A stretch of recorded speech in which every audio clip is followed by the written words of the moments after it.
Doutor Atualpa, diz uma música do Benito de Paulo que está tudo no seu lugar. Eu vou dizer, para a natureza realmente está no lugar, o homem está no lugar, o animal está no lugar. A gente já perguntou sobre alguma vez aqui, sobre o aparecimento de alguns animais em locais não assim previstos e tudo. Mas eu tive a informação nesse final de semana de um criatório de jacaré na irrigação do Açu de Araras, depois exatamente do Araras, no rumo de Groaíras e no rumo de Sobral. Criar jacaré no estado do Ceará não pode causar um certo desequilíbrio? Não é perigoso não, doutor Atualpa? Bom dia. Bom dia, Moésio. Bom dia aos ouvintes. Na realidade, a gente tem hoje, Moésio, uma série de regras e regramentos para a criação de animais. Quem regulamenta isso, geralmente, é o IBAMA, que é o órgão responsável por ditar as normativas com relação a isso. De uma forma geral, o que é que a gente pode falar? Aquele cidadão que deseja ter um animal que é considerado um animal silvestre ou que não é da fauna típica ou nativa do Brasil, ele deve primeiro buscar um criador que a gente chama de comercial profissional.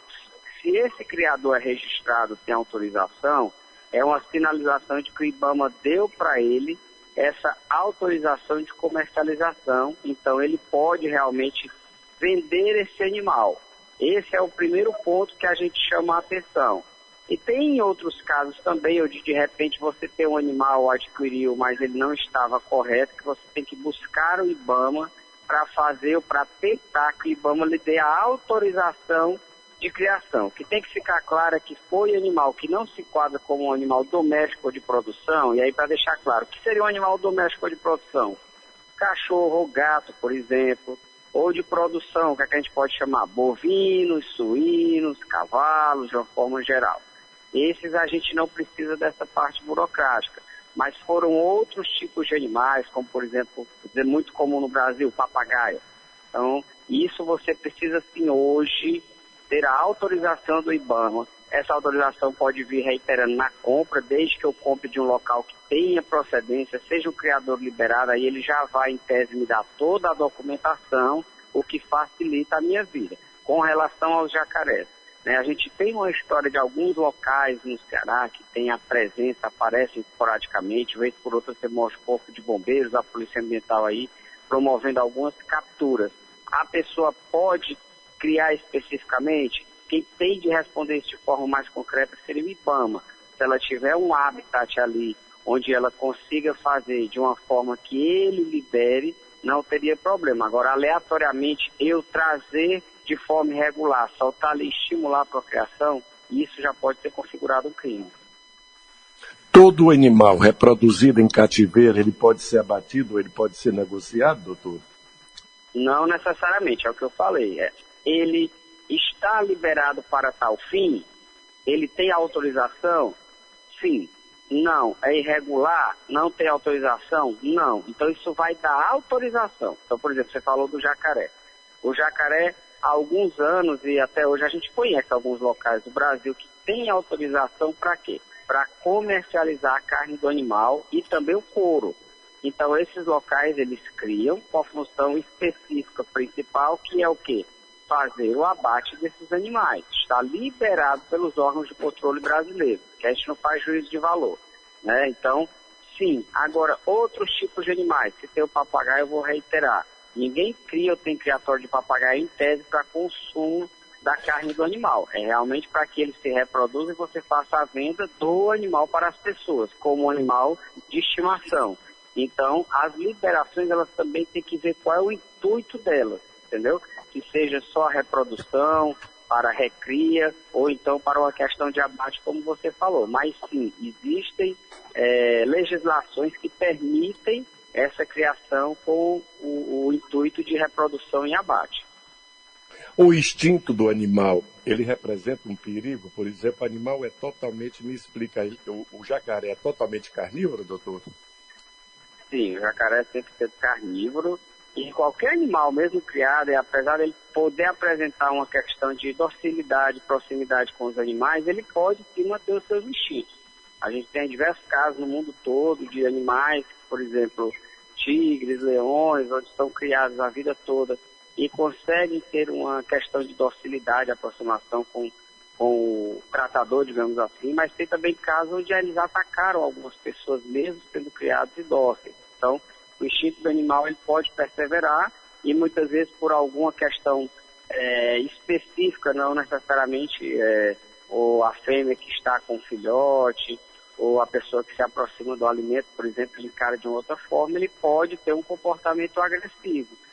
No caso desses animais, como os jacarés, que são geralmente criados para que possam se reproduzir e ser vendida a carne, o couro, né, ou seja, os produtos do abate do animal, geralmente você não tem essa aproximação a nível de, vamos dizer, de manter um vínculo mais afetivo e emocional com o animal. Então, realmente, esses tratadores, eles têm que ter noção do manejo, eles têm que ser treinados para isso, o local onde vai ser, ele também tem que ter um manejo adequado, ou seja, divisórias, questões estruturais, para que resguarde vamos dizer assim, que é o que proteja as pessoas que vão lidar com os animais.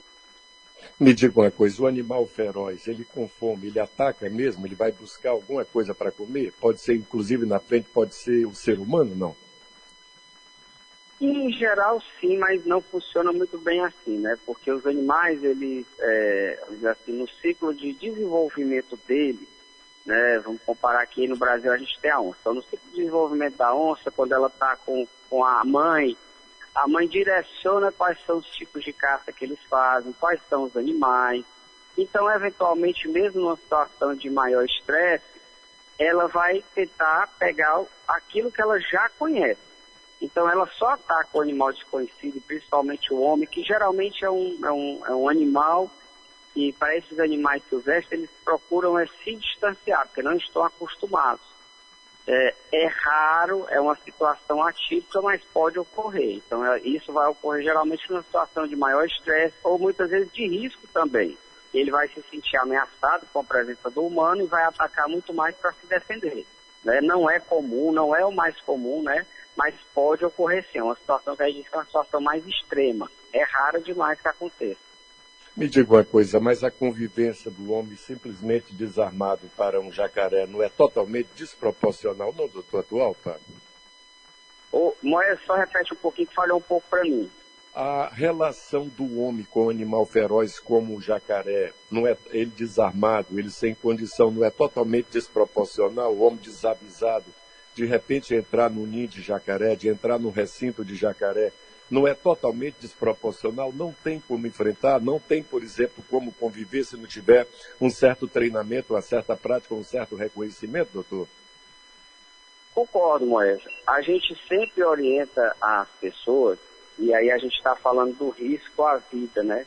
Mas direto, né? Ou seja, de um ataque, eu coloco do indireto. Às vezes esses animais, eles podem ter micro-organismos, vírus, bactérias, que elas não são comuns ao ser humano. E nessa interação, o ser humano pode acabar sendo infectado. Então a gente diz que tem muito cuidado na interação do animal. Até um animal doméstico, um cão, um gato de rua, a gente sempre diz cuidado, não deixe criança interagir, não deixe idoso interagir. Se você quiser interagir, interaja com segurança, chama uma equipe, uma pessoa que tenha conhecimento técnico para tal. Então nossa recomendação é respeito aos animais. Tentar o mínimo de interação possível e às vezes tentar interagir, se for o caso, mas ele estava doente, eu tentei ajudar. Não tenta ajudar, chama os bombeiros, chama um médico veterinário, chama a polícia ambiental para poder, olha, tem aqui um animal, está assim, por favor venha, ou capture, ou mande alguém para olhar. Que essas equipes, elas têm treinamento, preparam equipamentos de proteção para tal fim. E essa de tentar o homem interagir com o mundo silvestre, sobretudo quando o animal ele é mais feroz, digamos assim, tem um instinto diferenciado, ele é um risco que a gente não pode colocar. A gente tem que sempre preponderar desse risco à vida e de que a gente deve evitar ao máximo esse tipo de interação pela segurança. Concordo com você que ela não deve ser feita, ela deve ser respeitada, inclusive, porque muitas vezes isso acaba por promover um estresse desnecessário aos animais. Doutor Atuapa, me diga uma coisa, se a gente passar em São Paulo, ou se a gente passar no Rio de Janeiro, se passar num local poluído do Rio São Paulo, em São Paulo, no Rio Tietê, é muito, vamos dizer, comum a gente se encontrar, se deparar com a capivara, ela pegando o sol exatamente, principalmente naquela saída de boca da água pluvial, que teria que ser pluvial, mas ela se transforma. A capivara é resistente. E aqui, por exemplo, na região metropolitana de Fortaleza, já havia ou já há uma certa preocupação com essa multiplicação exatamente do rebanho. Eu acho que é rebanho, se eu não estou enganado, eu tenho a impressão que é rebanho. Me diga uma coisa, causa uma certa preocupação, um certo cuidado com essa multiplicação de isso virar praga, doutor? Moés, sim. O que tem acontecido com a capivara, comparando um pouco, é o que aconteceu com os pombos, né? Os pombos foram trazidos para diversos locais, se acostumaram, se ambientaram, se reproduziram e ali ficaram. Então, o pombo hoje está presente em todas as grandes cidades do mundo, né? Não é um privilégio, por exemplo, só de Fortaleza. Você vai em Roma, vai em Paris, vai em outras cidades da Europa, você encontra um quantitativo de pombos muito grande. A capivara, ela foi mais ou menos nesse sentido. Ou seja, era um animal que estava muito restrito, principalmente ali no centro-oeste e o norte. O que ocorreu foi que, com o tempo, aí, as mudanças, primeiro no ambiente. O homem invadiu demais os ambientes desses animais. Mas não só invadiu o ambiente, como também acabou diminuindo o predador natural desses animais, que seria em grande parte a onça pintada, ou outros felinos grandes, mas em geral a onça. Então, a capivara é um animal de grande porte, geralmente só é predado por esses animais. E, eventualmente, por exemplo, jacaré, onde você estivesse próximo da água. Mas, em resumo, esses animais, eles não têm mais o predador natural em grande quantidade, conseguem se adaptar muito bem a qualquer ambiente, porque são animais herbívoros, se alimentam principalmente de plantas, vegetais. E aí eles encontraram ambientes adequados para se reproduzir, porque são relativamente rústicos, se reproduzem muito bem, se adequam facilmente. O resultado disso é que eles entraram num processo de superpopulação. E essa superpopulação, ela vem ganhando o Brasil de uma forma geral, chegou ao Ceará. Já tínhamos relatos aqui na região metropolitana, principalmente em alguns locais que tinham plantações, né? Calcaia, Maranguape, e agora elas chegaram em Fortaleza. O Lago Jacareí já chegou alguns que estão lá fazendo morada e convivendo lá. As pessoas têm relatado, sempre passeado, colocado fotos aí nas suas redes sociais. Existem riscos, sim, por serem animais silvestres, por ter a possibilidade de trazer doenças. Hoje a gente tem no Brasil uma recrudescência, né, ou seja, um aumento nos últimos anos da febre maculosa.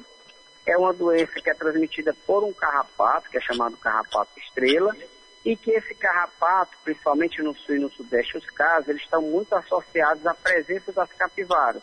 O que a gente sempre fala é que com isso não é para começar a maltratar os animais, de jeito nenhum. A culpa da capivara ter invadido o ambiente urbano ou ter encontrado os locais ideais para a reprodução e para ter essa população aumentada é do homem. O homem é que tem que corrigir as suas falhas, entendeu? A gente recomenda que não chegue tão próximo, evite o contato, entendeu? E são essas orientações de respeitar o ambiente do animal. Agora, sim, qualquer desequilíbrio na ecologia dos ambientes, seja um desequilíbrio para os vegetais, um desequilíbrio para os animais, isso pode trazer consequências para o ser humano, né? Mas, a princípio, a gente não pode dizer que porque a capivara está ali, ela vá transmitir doença ou esteja com alguma doença. Precisaria, sim, de um reforço, aí a gente chama a atenção do poder público. Então, a Polícia Ambiental, por exemplo, Moés, ela não tem um veterinário no seu quadro. Os bombeiros não têm um veterinário no seu quadro. A estrutura do governo do estado do Ceará, ela não tem uma equipe que seja do quadro do estado. Ela até tem alguns colegas que são cargos comissionados, de outra forma, mas eles não estão investindo na função de veterinário, de perito veterinário, para poder acompanhar e monitorar isso. Então, o resultado disso é que, sim, o estado do Ceará é um estado que a gente chama de silencioso, que é o pior possível. O que quer dizer isso? Você não sabe de nada. Pode ser 8 ou pode ser 80.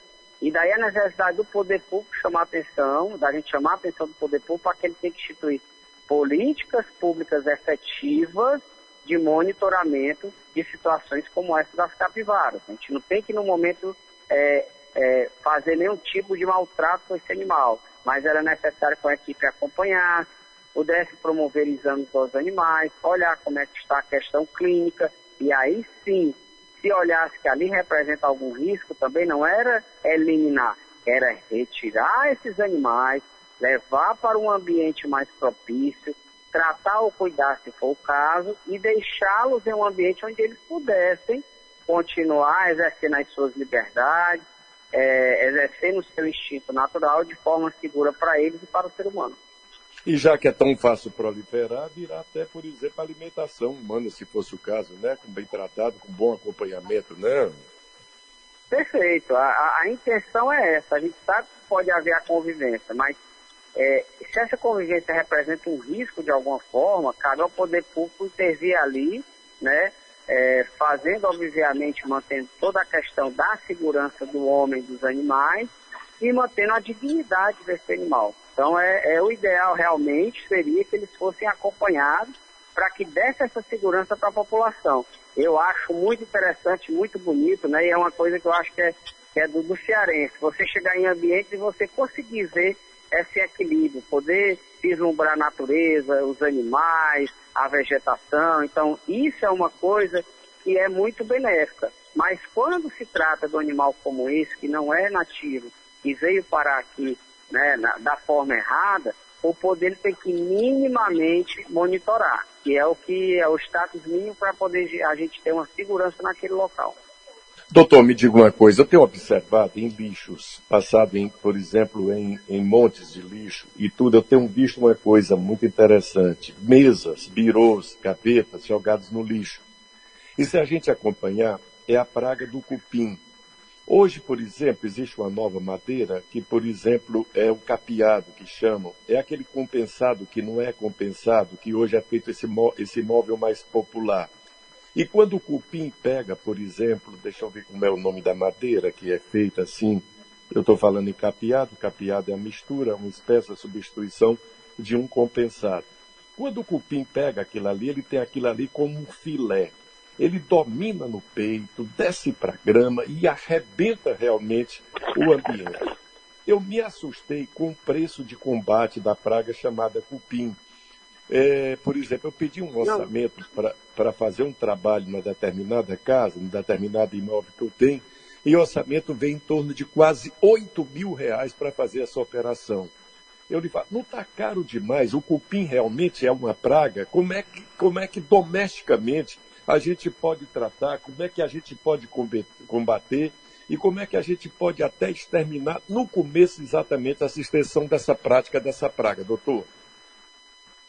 Mas o cupim é algo complicado, ele realmente é uma praga, não é uma praga à saúde pública que a gente chama, porque a saúde vamos dizer assim, do ser humano, até do animal, ele não tem possibilidade de transmissão de doença ou causa nenhum problema como outras pragas propriamente ditas, né? Mas realmente é difícil de combate. Eles necessitam na hora do combate, de muito conhecimento técnico, porque são tipos de seres que habitam em colônias específicas, comparando com as abelhas ou com as formigas, eles têm uma rainha. Esse produto químico, se não chegar no centro onde está a distribuição, né, onde está a rainha, a matriz, digamos assim, do cupinzeiro, isso pode acabar fazendo com que ele só desvie o caminho. Então ele vai sair de uma madeira e vai para outra, por exemplo. Porque muitas vezes o que desemboca na madeira não é a central do cupim, são só alguns que desceram para lá. A central ela vai estar em outro canto. Então é muito comum, por exemplo, em casas, a matriz está lá no forro, então ela começa a descer para um quarto, aí você trata um quarto, ela vai para outro. Ela vai para outro. E às vezes até você não acha a matriz, muitas vezes ela está enterrada. Ela está no quintal, ela está no tronco de uma árvore, eles vão pelo subterrâneo e você é difícil. Por isso que geralmente exige um trabalho diferenciado. Não é um trabalho muito fácil, porque ali ele vai fazer. Se não der certo, ele vai ter que voltar até achar o motivo. Então, geralmente quem faz bem feito, por essa dificuldade, por esse estudo técnico, ele tende a ter um preço que a gente considera elevado, mas é porque é de difícil combate. Agora, você tem empresas que podem fazer mais barato, você tem inclusive venda comercial de alguns produtos que você pode tentar passar ali e minimizar, mas como eu disse, às vezes você só vai tirar aquela rota daquele local para levar para outro. Enquanto você não brincar aqui, não cortar o mal pela raiz, ele vai continuar buscando e se propagando, e às vezes você não vê, porque você dá sorte, entre aspas, de ver no móvel. Mas às vezes ele vai sair do móvel e vai lá para cima da casa. Vai pegar as ripas, vai pegar outro tipo de madeira e você não vai ver, porque você não tem fácil acesso, não tem costume de subir. É realmente muito difícil de tratar, bem feito. Para fazer desse jeito, de qualquer jeito, de minimizar, diminuir, você acha relativamente fácil, mas exterminar e acabar é muito difícil realmente. É um animal muito bem adaptado, um animal de difícil acesso, e você descobrir é difícil, então realmente é uma situação delicada. Eu digo porque quem passa, a gente recebe muita demanda, digamos assim, dúvidas, e a gente sempre tenta fazer essas orientações da dificuldade mesmo. Doutor, me diga uma coisa, o cupim é verdadeiro cara de pau? Ele só vai mesmo para madeira? Ele pode mexer com a alvenaria? Ele pode afetar a alvenaria como? Derrubando a madeira, comendo a madeira, derrubando a coberta? Seria isso, não? Exato, ele pode fazer isso. Ele é um animal que precisa do seu ciclo de alimentação, do que a gente chama de substâncias que estão presentes nos vegetais, né? Essa substância ela está principalmente presente em madeira. Por isso que ele tem essa predileção por madeira, né? Então, aí, é o que eu te falei, às vezes a gente pode não ver. Não é costume do cidadão, se não for por uma coisa específica, por exemplo, subir no imóvel, olhar ripa, olhar caibro, e às vezes eles se instalam lá mesmo. Então, por isso que é tão difícil o combate, né? Às vezes, assim, a gente brinca que, graças a Deus, ele apareceu no móvel e você conseguiu detectar. Porque muitas vezes, quando a pessoa detecta, já é, por exemplo, numa época de chuva, o problema em cima já está mais sério. Quando vai olhar, tem uma goteira, alguma coisa, e quando vai ver, o cupim que destruiu o assoalho, né? Então, é uma coisa que a gente tem que chamar a atenção. Inclusive, a gente recomenda às pessoas, quando comprarem uma estrutura de casa, elas sempre se preocuparem em olhar a parte de cima, porque isso pode ser um sinalizador. Encontrar uma cupim, alguma coisa, madeiras trocadas, é bom olhar, porque às vezes foi a presença de cupim. Na antiguidade, existia um derivado chamado criolina. Como também no passado houve uma prática de passar a madeira antes de ser utilizada em óleo queimado. Isso é fake ou isso é verdadeiro, doutor Atahualpa? Não, algumas substâncias, Moés, elas podem sim, não necessariamente podem matar, ou seja, a creolina ela pode matar insetos realmente, mas às vezes elas ajudam a repelir também.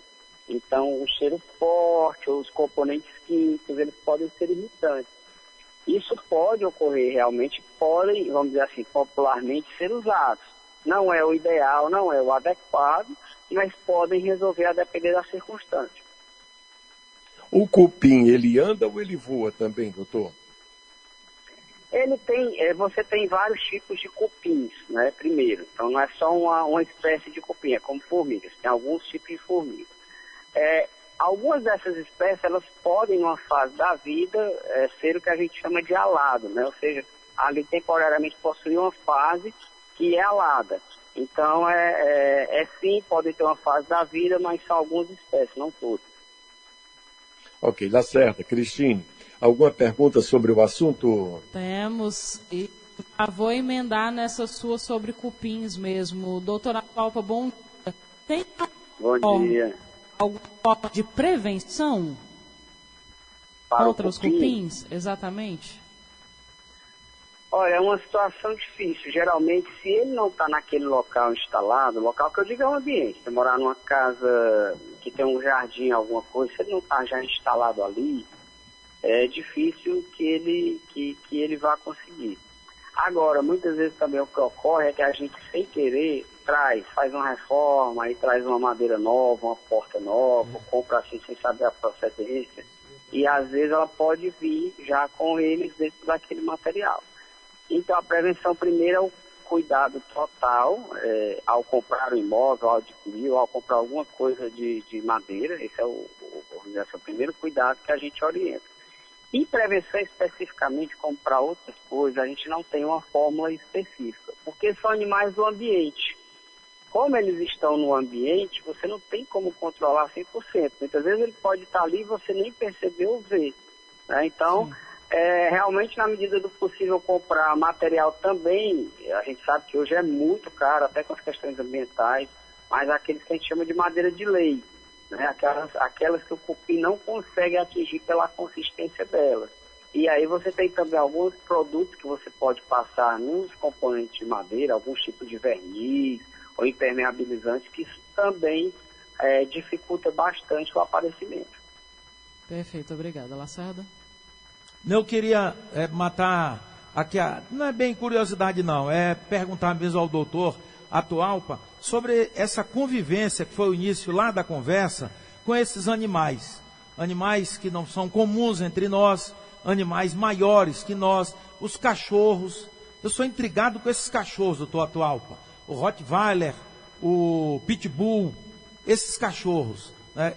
Aliás, falam coisas sobre eles, né? Que são misturas de raças, isso e aquilo outro. Gostaria que o senhor falasse um pouco sobre esses animais que eu, por exemplo, morro de medo. Tenho um vizinho, por exemplo, que tem, aí o cara vem puxando o cachorro, querendo arrastar ele, e ele puxando o cachorro. Quando o cachorro vê uma pessoa diferente, fica estressado. Eu morro de medo. Francamente, em condomínios, então, não sei como uma pessoa consegue ter um cachorro grande, enorme, que dá patada na parede, parece que vai derrubar a parede dentro de um apartamento. Eu não consigo entender. Gostaria que o senhor falasse um pouco sobre isso. Tá, Lacerda, assim, os animais, as raças, né, elas têm cada raça tem sua história. Nós temos muitas raças de cães, por exemplo, algumas delas que a gente chamou a origem, a gente nem sabe, né, então quando começou a catalogar, acompanhar, já existiam.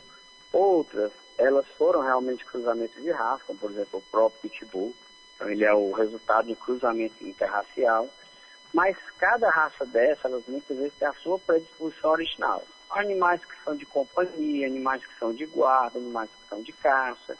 E geralmente esses animais que são de guarda, principalmente alguns de caça, eles tendem a ter um temperamento mais agressivo. Então, essas raças de grande porte, como você citou, o Rottweiler, o próprio pastor alemão, o Pitbull, que não é uma raça, não foi criada de guarda, mas enfim, elas tendem a manter uma parte do seu temperamento e outra parte vai muito da criação. Então a gente brinca que às vezes tem um pincher que é mais bravo que um pitbull, né? Então isso pode ocorrer. Então às vezes é da própria criação, do temperamento do estresse. Então às vezes a pessoa que adquire o animal, ela não adquire para fazer com que ele seja bravo ou de guarda. Ela realmente o torna muito dócil, faz com que ele se relacione com outros animais e pessoas. Então isso facilita. Mas pode ter o componente. O mesmo exemplo que a gente deu de casos de pessoas que pegaram animais silvestres, criaram e eram animais de grande porte e tiveram problemas de agressões, é relatado com algumas raças. Então, primeiro, criança não deve chegar perto. É uma temeridade. E é o que eu sempre digo, a pessoa que opta por criar um animal, ela tem que minimamente conhecer. O minimamente conhecer é que a pessoa vá nesses locais, interaja, converse com o veterinário para entender qual o benefício da raça, o que ela faz, o que eu quero, eu vou criar para quê. Então, todas essas perguntas, elas devem ser feitas para que a pessoa consiga ter um norte do que ela quer. Eu digo, não é só para o animal de grande porte, vamos dizer assim, de guarda, como o Rottweiler, não. Às vezes você vê labrador, golden retriever, o que o pessoal gosta muito, o dog alemão, animais de grande porte, que muitas vezes tem muita energia, que precisam de espaço em locais inadequados. Então, por isso que eu sempre digo que é bom buscar uma orientação para saber se o animal se adequa ao seu estilo de vida. Agora, obviamente, a pessoa que optar por um animal desses, que é um animal que pode ter um comportamento e um temperamento mais agressivo, ela tem que se resguardar de todas as condições para que esse animal não cause problema. O ideal é que ela busque adestramento, que ela entenda a raça, que ela tenha esses equipamentos minimamente para poder controlar, ou seja, para passear na rua. Esses animais hoje têm legislação, leva de focinheira, às vezes tem uma coleira que a gente chama de uma coleira enforcador, mas não é porque ela enforca o animal necessariamente, é porque se o animal tentar controlar o dono sair, ele tem ali uma formatação de que causa um desconforto e ele entende que se ele tentar fazer aquilo, está errado. Ele vai sentir aquilo ali de novo, então ele tende a amansar ali, a melhorar o seu comportamento. Né? É permitido, não tem nenhuma legislação que fale contra a criação propriamente dita, mas a pessoa ela tem que ter plena consciência do risco que isso pode representar. Como eu disse, podem ser animais extremamente dóceis, adaptáveis, não tem problema, mas pode ser que venha a causar algum tipo de transtorno. Perfeito. Eu já ouvi gente dizer assim, mas esse cachorro cresceu demais. Quer dizer, ela não sabia que o cachorro iria crescer, né? Aí ficou surpresa com o tamanho do cachorro. E eu entendi que o animal pode ser a cara do dono, não é, doutor Atual? Exato. Perfeito. Então, por isso que eu sempre digo, antes de criar um animal, pesquise bem, procure um veterinário para saber se ele se adequa à sua vida. Eu acho que o mais triste para mim, Lacerda, às vezes não é nem o animal cresceu demais. A gente tem... por trabalhar na saúde pública, na zoonose, alguns relatos das pessoas que o animal envelhece principalmente. Mas eu não achei que ele ia viver tanto, eu não quero esse animal velho, eu não consigo cuidar dele. Então a pessoa quando for criar um animal, ela tem que ter muita responsabilidade. Ela tem que entender que aquele animal, ele está ali, pode ficar 1, 2, 3, 10, 20, 30 anos, dependendo da espécie, ou até mais, né, papagaios, tartarugas. Ela tem que estar preparada realmente para dar condição qualidade de vida para aquele animal em todas as fases da sua vida. Verdade. Obrigado. Porque tem momento que a pessoa que cria um animal de estimação tem que ter o equilíbrio até do extermínio, né? Tem hora que até o animal tem que ser sacrificado, não é, doutor Atualpa? Também não? Perfeito, mas a gente tem na medicina veterinária uma condição que a gente não tem na medicina humana, tá? Que é a possibilidade da eutanásia. Não é que a gente faça isso com frequência. Ela está prevista, inclusive, no nosso código de ética, a gente tem uma normativa própria, mas lá diz as condições onde a gente pode promover a eutanásia desse animal. Então, tem algumas condições, por exemplo, quando o animal está com a doença terminal, numa situação de sofrimento, de dor, que o veterinário, né, desde que respaldado pelos exames, caso necessários, né, laboratoriais, mas também a sua análise clínica, ele pode fazer a recomendação. E aí, obviamente, isso só é feito com a anuência do proprietário. Muitas vezes é muito difícil, mas é necessário. Eu queria exatamente estar aqui presente na próxima semana, falar sobre o senhor, sobre o que é permitido, o que não é permitido, o que deve ser feito e não pode ser feito. Você às vezes erra quando você coloca a ração a esmo. Você pode juntar ali um bocado de coisa que vira exatamente persona non grata em torno daquilo ali. Se você alimenta o animal e joga a ração no chão, você pode estar chamando algumas pestes para debaixo exatamente também do seu teto. Eu queria falar com isso. Outra coisa que eu queria lhe perguntar, mas queria que o senhor respondesse, se possível na próxima semana, logo do comecinho, eu queria estar presente exatamente. Eu acho super agradável o seu papo. Acho altamente construtivo e orientador também. Eu queria lhe perguntar, o chumbim para rato, que eu queria que você deixasse no ar essa resposta, ele é permitido? Ele não é permitido? Como é que se faz uma desratização? Tem o rato, por exemplo, que não encontrando a casa, ele pode ser criado no mato? Tudo isso eu queria lhe perguntar. Mas queria fazer uma última pergunta ao senhor. Uma concessão de um animal pelo IBAMA. Geralmente vem com aquele anel. Se for um arara, um papagaio, quando você consegue a licença no IBAMA para ser criador daquilo ali ou cuidador daquilo ali, você tem aquela permissão oficial. Num determinado momento, uma pessoa que tem uma arara dessa, que tem um pássaro desse, um animal desse, essa pessoa foi flagrada com um rato tentando invadir, tentando ir para esse ambiente desse animal. Você comprou lá, por exemplo, uma tela para aquele rato não entrar. Ele burlou a tela, ele furou a tela e conseguiu acesso. Você encontrou, por exemplo, esse rato no outro dia massacrado, todo furado do bico exatamente desse animal. Esse rato, se ele tiver envenenado, ele pode ter envenenado também esse animal, doutor? Moesa, pode passar indiretamente, não na carga que o rato estava, e é raro, porque geralmente a gente tem substâncias, né? Vou chamar de veneno, porque nem todas são venenos, mas tem substâncias que podem se acumular nos tecidos, e aí esse acúmulo ir para outro animal, e tem substâncias que não. Tem substâncias que agem mais rapidamente, outras demoram mais. Então pode ter essa intoxicação, digamos, indireta, esse envenenamento indireto, né? Pela interação. É mais difícil, é mais raro, geralmente é mais leve, não acaba levando o animal ao óbito, mas sim, isso pode ocorrer. Então não E se o rato tiver acometido da peste, por exemplo, bubônica, e se o rato tiver, por exemplo, acometido da peste da raiva, ele pode transmitir para aquele animal, não? Pode também ser transmitido indiretamente, não? Várias doenças elas podem. A gente tem, vamos entender que aquele rato ali, ele é um poço de micro-organismos. Qualquer animal é um poço. Tem micro-organismos que são benéficos, outros que são patógenos, causam doença. Então, no momento que eu interajo, que eu me alimento daquele animal, aqueles patógenos, eles podem, por conseguinte, adentrar no organismo desse outro animal. E aí é uma questão de reação, de quantidade de patógeno, de defesa imunológica. Então, tem várias possibilidades. Mas de uma forma direta, sim. Algum patógeno que esteja naquele animal, no momento que ele é agredido ou que você tem interação, ele pode ser transmitido para o outro. E a noção de limite? Aquele animal, por exemplo, que estava sendo incomodado várias noites seguidas, várias semanas seguidas, a gente presume até que alguns meses seguidos, aquele animal chegou ao sucesso de abater, por exemplo, o concorrente. Quando ele terminou de abater, pronto, ele deixou lá aquele elemento morto porque ele já não tinha mais nenhum poder de reação. Ele conheceu o limite dele ou ele cumpriu a tarefa dele de autodefesa também, doutor Atahualpa? Às vezes as leis da natureza, né?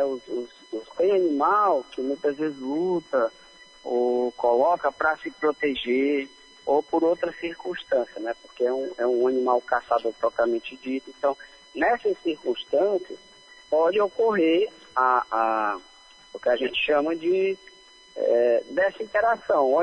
Tem animal que quando acaba ali a luta que o outro está entregue, ele vai realmente levá-lo ao óbito para poder fazer a limite. E tem outros que não, que atingiu aquele objetivo de mostrar o limite, né, da briga por si, vai deixar o outro animal ali. Isso acontece às vezes entre mesma espécie por briga de território, por briga de matilha, de fêmeas, né? Então, geralmente os machos se confrontam, muitas vezes aquele confronto pode levar o macho ao óbito, não naquele momento, mas ele vai ficar ali numa situação de submissão e de confronto, de sequelas tão graves. O vencedor vai sair, ele vai ficar ali, mas não vai conseguir, diante dos ferimentos que teve, sobreviver.